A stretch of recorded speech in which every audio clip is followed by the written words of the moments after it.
actually December 9th, 2003. My wife refers to it as the brain explosion of 2003. I hadn't been feeling well for a couple weeks. I'd gone to the doctors. They couldn't find anything wrong with me. And that night, on December 9th, I actually had a grand mal seizure. And they put me in a drug-induced coma and actually told my wife that be prepared to say goodbye. Welcome to Waking Up to Life with Rabbi Josh, a podcast built around conversations with people in our community who have found enlightenment in their lives. While these events may not seem life-changing, this conversation will reveal how these moments shape the way my guests see the world. This informal conversation and insights from Jewish tradition may just change your life as well. And if not, it's just 18 minutes with me. So l'chaim, to life. Today we welcome Ian Burnstein, who is an entrepreneur and the president of the Burnstein Medical Clinic. It's such a pleasure to have Ian with us today. He is not only a friend, but an important member of our Jewish community here in Detroit. And I'm really looking forward to having you on the show. Thank you, Rabbi. Thanks for having me.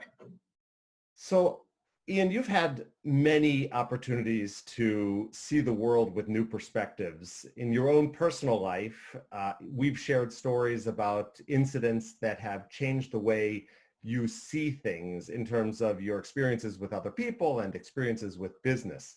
But I think none of them was more valuable or poignant than a health episode that you had a few years ago. And I'm hoping you can share just a little bit of that story with the audience. Sure, be happy to. So it was actually December 9th, 2003. My wife refers to it as the brain explosion of 2003. I hadn't been feeling well for a couple weeks. I'd gone to the doctors. They couldn't find anything wrong with me. And that night, on December 9th, I actually had a grand mal seizure. And they put me in a drug-induced coma and actually told my wife that be prepared to say goodbye. They couldn't figure out what was wrong, test after test. Thought it was strokes, thought it was this, they couldn't put a label on it. Eventually, they realized I had severe brain damage and that if I were to make it, I'd have a long, long road back and would likely not make it back. So I woke up 8 days later after being in a coma. I don't remember the first 4 of them. And to put it mildly, to wake up and to not have your faculties and not have your mind work and doubt everything that you know and believe. And quickly after coming home, realizing that every doctor who came in to see me said it was a miracle that I was alive to begin with. It was actually called acute disseminated encephalomyelitis. Took me about a year to be able to say that. Yeah, can you say that 3 times? Right, fast? Exactly. ADEM, they call it for short. And long story short, I couldn't do the most basic tasks. I couldn't be in a room where 2 people were talking at once. I couldn't do anything math related when I was in real estate. Numbers were a huge part of my game. I couldn't do anything directionally. At first, I couldn't drive a car, so there was many things that I couldn't do. And the medication that they had me on was severely depressing, and it was a very bleak outlook. And so, and I knew that I couldn't do the basic things I was able to do before, but I was trying to hide it, which put up a lot of defenses, and I was not a very pleasant person to be around. But I realized quickly through that process that I wouldn't have made it but for a million different items happening, all coming together. Number one, having the medical resources. My father had just passed away and he was a doctor, and so other medical professionals stepped right in to go above and beyond for me. My wife was incredible, forced me into going into occupational therapy when I refused to do it. I mean, literally 6 months away from this incident, doing 3rd grade workbooks and not getting the answers right. That's how bad it was.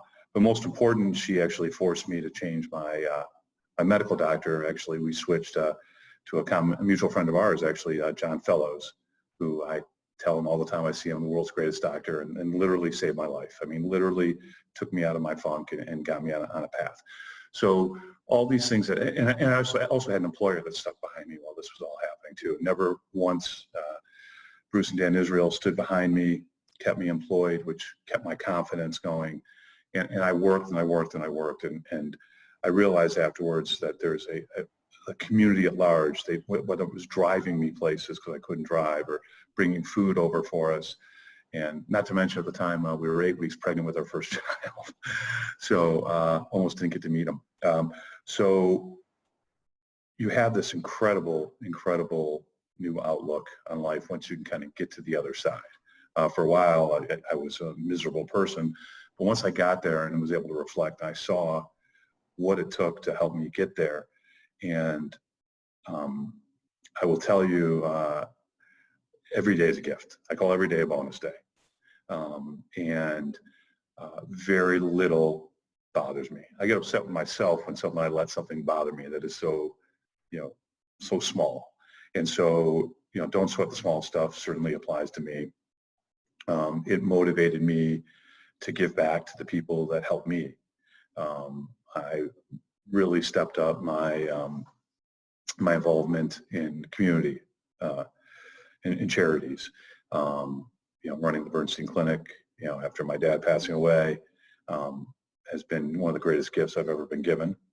And I just really appreciate every day. I mean, it changed how I operate in business. I took a chance and left a job, and it changed how I enjoy and I go with full gusto on vacations and how I interact with friends. So my outlook is forever changed.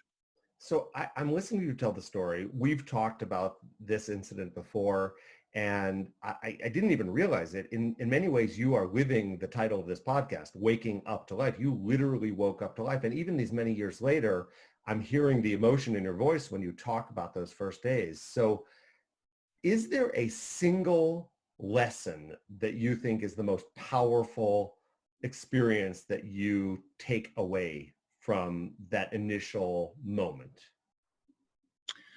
So I would say, I don't know if I'm necessarily answering the question, but my father had passed away 2 or 3, it was end of September, and this happened beginning of December. So my father just passed away not long before it.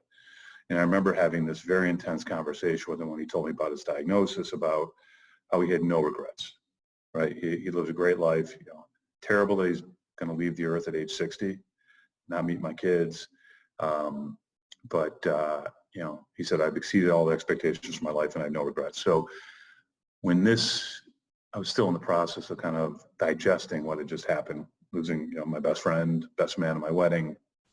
And then for something like this to happen to me so suddenly, that when I got to the other side, that my dad's saying about living without regret just is so important and something that I've lived by from that moment. I mean, literally, the day before I went bowling with my friends, bowled a 201, but I had was out and doing what I normally do. And then the next day, basically, just unbelievably lucky to be alive, let alone being where I'm at today. So many people who know you, your friends, your community members, people with whom you work, all know that is the Ian we experience, right? The guy who is willing to try anything, willing to be open to anything, really in many amazing ways, no judgment of anybody. For me, that's one of the most powerful pieces of your story, is that you have allowed that incident to expand your social circle, to expand your business circle, to enter into the community. So I'm wondering if there is something that was triggered in you that has allowed you to sort of get rid of that judgmental side and be a more welcoming, open, loving person, and how it's affected even your personal relationships. Yeah, that's a great question. I just have to think that the appreciation for life and realizing, okay, it was almost over, right? It could have easily been done. And I don't want to leave anything on the table. And so I want everything to be better. I want to have more experiences and travel more with my kids. I want to be a better husband. I want to, do things with my friends that we're going to just create incredible memories. Despite any, it just made me realize, talking to my dad a lot over the 6 months after his diagnosis until he passed, was, nobody else is going to remember how much money he had or how hard he worked, right? It's not important, but they will remember the fact that he touched thousands of patients in a way that is unimaginable and gave them dignity. And it really inspired me to make sure that I didn't do anything short of that. I wanted to make sure that I could help and inspire people as well. So your father taught you explicitly that lesson, and then your experience, that medical moment, allowed you to put his teaching into practice. I'm wondering, do you have these explicit conversations with your wife, Marcy, with your kids? Is this something that you talk about as a new version of who you are explicitly with your family? I don't know that I would say anything new. I mean, it's funny. I mean, I joke about this, but it's in some way true. I mean, there's nothing for me to know. Like, I literally could have woken up from this experience and been a different person. Yeah. Right. I could have been a much worse person before, a much better person now, and everyone can be telling me how I was before. Right. Literally, that's what could be happening within my mind. So I don't know that I necessarily talk about how different I am from that experience, but I certainly grew from it. And I will tell you, my wife, who, first of all, I'm unbelievably lucky to, be with her for 30 years. Actually, tomorrow will be 30 years. And just, yeah. And so, just the idea that she had the ability to, had the skill set and the ability to push me through to make these changes within my treatment and not let me just suffer and wouldn't accept no from me, I think really changed me. So I think that, I think a lot about, and I do talk to the kids a ton about the lessons that I've learned from it. But what you just said really inspired me in this moment. You are not necessarily a different person than the person you were before, but your outlook is maybe different. Maybe in the spirit of this podcast, you woke up to recognizing how important it is to live out that reality in your life. And I want to just transfer the conversation a little bit to the side. This didn't just happen once, right? You had another incident in your life as a person who needed a kidney transplant to sort of learn the lesson over again. Do you think that you're just stubborn? You needed more than one episode? I guess the first one maybe didn't take enough. I knew actually that I got diagnosed with this disease before that incident, just before the incident happened, like a year earlier. My mom had the disease as well. My grandfather had it. Hopefully my kids will not. But I knew it was coming, and happened a lot earlier than I ever anticipated, and probably 15 to 20 years earlier than I thought it would happen or would hope it would happen, because I was living a very regimented, healthy life to try to extend the life of the kidneys that I had, and just the universe didn't want to agree with me. So I learned a ton through that experience as well. Just the power of, I received a kidney from a stranger. I've become very close with his family. And what's really been great is I've been able to mentor a lot of other people about my experience and formed incredible relationships and friendships. But this seems to be a real theme for you, right? So you come out of one experience and you begin to change other people's lives. You come out of the kidney moment and you take advantage of that chance to make a difference in the world. Your father died, and the clinic is created in his honor as a community clinic offering free healthcare to members in our community. Why is it so important for you to use your skill set, your resources to teach and give to others? Well, I don't know how much I'm actually helping. I hope I'm helping others, but I just feel it's the right thing to do. I mean, just from both my parents, I learned that at a young age, and it just, I feel like I I've been given two incredible gifts, and you know, could be easily been the other way around. And so kind of cheated death now twice. And I just feel like if I can help other people, number one, it feels good. It feels right. And it's just, I guess, part of what I feel I need to do. I can't explain it. Well, I appreciate your humility in suggesting that you may or may not be making a difference in this world. Those of us who know you are in so many examples inspired by your work. I have to have you on the podcast again and talk more about the clinic itself and the work you're doing there. But even just as I watch you as a husband and a father, as a friend, I'm really overwhelmed with the humanity that you bring into the world. And in Hebrew, the word anava, or humility, is part of the Musar tradition. And it's one of the core values that we start with to then build the next stage of life. So that I want to just sort of move towards the end of this conversation by asking you a question about that humility. What is the next stage? What comes out of your humility in terms of what do you see in the future? Like what is your role here given these experiences that you've had in the past? So, one of the things I think is most important is for me personally is to continue what I'm doing with the clinic. I think we can actually, some of the things that we've implemented, and we're right on course before COVID happened, and it's thrown us off a bit because we had partnerships with hospitals. But I think the way that we're doing things at the Burnstein Clinic could actually really help change the way things, if done right, could really help change the way healthcare is done for indigent people in this country. I think we're onto something. So to me, that's where I feel I can really make the most difference in the world. And it's more than just giving back to people in terms of free healthcare. It's about changing the way we see the system of healthcare and maybe Yes. getting to a better place. And quite frankly, maybe COVID is a positive in that way, that we are here in this moment, but there are now opportunities in front of us. Yeah, no, the only thing I think that's really limited us is just really, well, I know the only thing that's really limiting us right now is the capacity of the hospitals, who are just, right now they're just focused on doing what's right in front of them, and planning is very challenging for them, and I get it. But once they can kind of stabilize the system a bit, and you're right, timing could be on our side because we actually provide them a way to save a ton of money.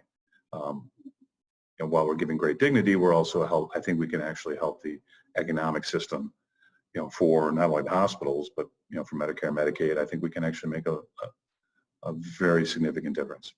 And I think it's fair to say there's a straight line from your own medical challenges and the lessons you've learned to how you can use that to help other people have experiences that are better in the medical system and beyond, really, in our lives. And that's one of the reasons I wanted to have you here today, because I think you have a mind that approaches life in this beautiful way that really can help other people. So we're coming to the end of the podcast, and I have one question that I've asked every one of my guests so far. It's a simple one, but I think it tells a lot about you and about your family. Is there a book that you've recently read or a television show that you're binge watching through this pandemic that you would say has given you another lesson of life? Oh, God. I really can't think of anything. As far as, listen, I actually, so the last book I read was this book by a guy named Bill Browder. It's called Red Rising, I think it's called. He basically went to Russia when they opened up the Soviet Union, and got hosed by the Russian government, the Soviet government actually it was Russian government by then, on some business. And rather than just taking it and risking his own life, he took them on and won. And so it was it's more of a business book, but the lesson, and now the two things happened. Number one, he took them on and won, and he had the courage to do it. But number two, during the process, one of his best friends and coworkers was killed trying to support him. And through that, he went back and actually got legislations passed through Congress, which is put in a law. It's called the Magnitsky Act, and it helps people who could be tortured or taken advantage of in other countries. So he took his experience and then went and helped other people. So I think that it's exactly the same story, right?